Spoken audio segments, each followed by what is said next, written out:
After nearly 2 weeks on the run, the final 2 Palestinian prisoners were caught overnight. Israel said 2 other people who had helped them were also detained from a house in Jenin. Elsewhere in the Palestinian town, confrontations after a separate Israeli incursion, apparently designed as a decoy.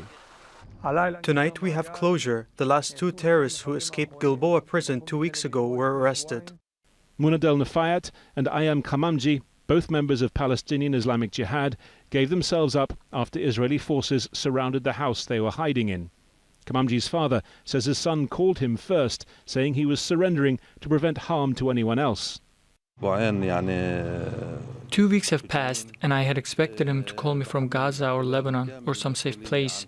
We hold the Israeli occupation forces fully responsible for his life, for his safety and well-being.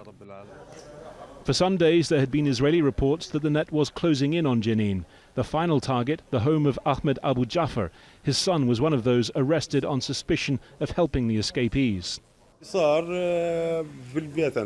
I was here when I heard gunshots. I didn't know where they came from. I went inside and closed the door. Later, I heard soldiers on loudspeakers saying, "Turn yourselves in or we demolish the house." There were concerns that a shootout in which either or both prisoners were killed could have triggered a wider round of violence. The events in the early hours of Sunday morning here at this house brought to an end an enormous-scale Israeli manhunt without the kind of violence that many had feared. Nonetheless, this entire chapter has been a major embarrassment to the Israeli security apparatus.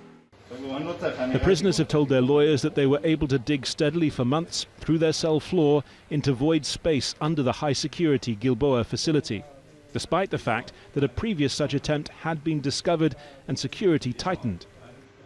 The escape itself was a serious mistake, intelligence, operational and systematic-wise.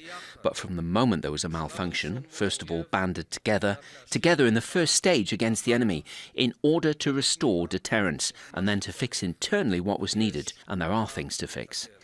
While Israelis celebrate the recapture of all 6 escapees, Palestinians remain focused on the escape, seen as a rare if fleeting victory for a population among whom solidarity with prisoners is a near consensus issue. Harry Fawcett, Al Jazeera, Jenin in the occupied West Bank.